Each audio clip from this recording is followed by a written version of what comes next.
Well, the Manhattan Borough president's race isn't getting a lot of attention. A little more than a month before primary day with 7 candidates, it is now getting that attention vying for the nomination. One of the candidates gained notoriety for a different reason, Lindsey Boylan. She was the first person to accuse Governor Cuomo of sexual harassment. Several other women followed with similar stories. Joining us right now, the candidate for Manhattan Borough President, Lindsey Boylan. Nice to have you on Good Day New York. Thanks for having me. So, I know you want to be Manhattan Borough President. We will get to that in a second, but we just got to kind of clear the air. What was it like to come out, be the first one to accuse Governor Cuomo of sexual misconduct? Did you think it was, at the time, political suicide? Yes, I knew I had to do this because I was raised by people who taught me that ethics matter more than anything. And when a younger woman confided in me that she had had the very same experience I had, I knew I had to do something. And it mattered more than my career. It mattered more than this race. And I was taught to, be more than a bystander. And I'm a mom, and this woman is younger than I, so I just knew I had to do something about it. Did you get any kind of pressure from Governor Cuomo's people when you first came out? Oh, yeah. I mean, pretty consistent. Like what?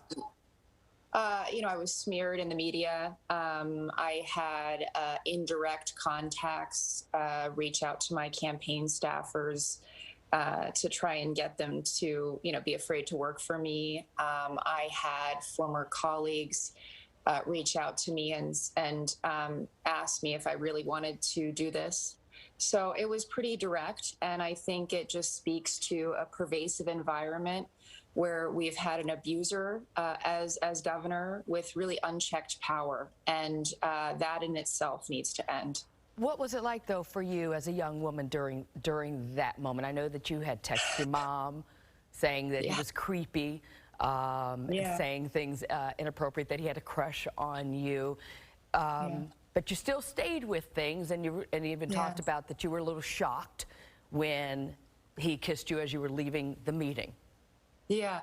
What I would say is my whole life I had always wanted to be in government and to serve people, because I grew up in a family with a lot of challenges, and centering people closest to the pain was what I wanted to do, and that's politics. And if you want to be in government in New York, there is no other place to go. And this environment is one that even when you leave, you are not able to really leave. And it's a deeply toxic environment, and even trying to extract yourself from it is pretty scary. And let's remember, I kind of liken it to wanting to go to the Olympics as a gymnast or an athlete. If you want to be doing the work at the highest level to help and serve people, it's the only place in town, and it's very scary and alarming and heartbreaking when someone who you perceive as a mentor, who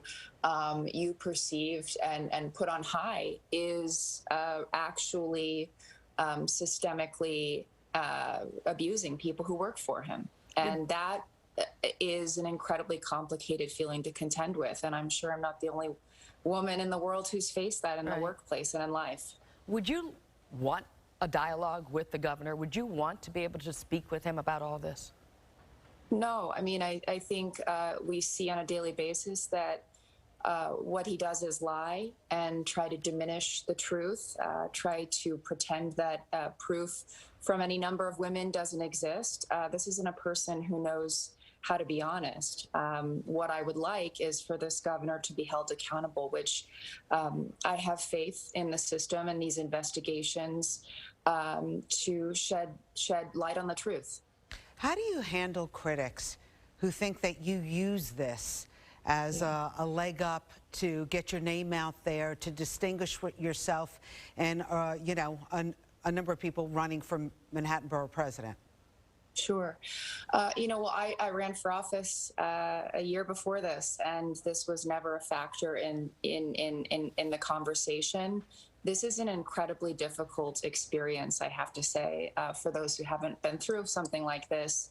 It's been the most difficult period of my life. And, you know, I am a different version of myself now. And having been through this, can't imagine why anyone would ever put themselves and their families and their friendships through this process. And you know, I'm proud that I had the courage and the ability to do it, and that I can show my daughter that we stand up for what's right. But it in no way has been a fun experience. And for people, particularly a woman who worked so hard to be taken seriously, because I grew up in a family where women didn't get that opportunity, to now be associated with the person who let me down and who abused me and so many other women is a very traumatic experience in itself. And I don't want that. I want to be known for the important work I can contribute to my community and my society. And being known and in some way connected to someone who's been so harmful to me and so many other women and so many other people is the last thing I would want. And I think people should just take a step back if they have that kind of question as to whether or not I or other women who come forward who are regularly, routinely accused of weaponizing things that are really traumatic that happen to them.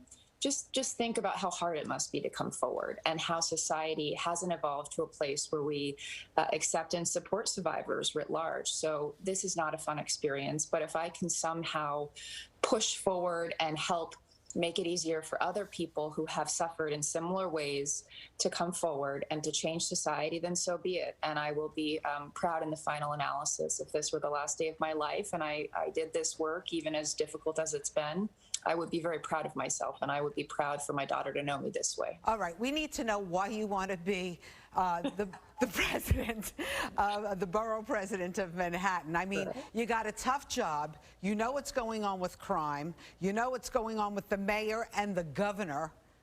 Yeah. Why do you want to be the Manhattan borough president? I think this is the most exciting job to help New York City recover. So as we know, Manhattan is the economic and in many ways cultural heart of our city, and in many ways our state. And this job is an urban planner's job. And it just so happens that I'm a career urban planner. I've been in pretty much every executive role, working with the city and in the state to first manage public spaces in Manhattan across the borough, then finance infrastructure for government, and then I ultimately oversaw all job creation and housing for the state of New York. So the work of recovery and doing it in a more equitable way that centers people who have been closest to the pain in this pandemic is exactly what I've built my whole career doing, and it would be the great honor of my life to do this job. And frankly, I'm by far the best suited to do this job. The mayor will have a lot of challenges with the state and the governor. As you know, a lot of what happens in the city is adjudicated, and those battles are fought in Albany.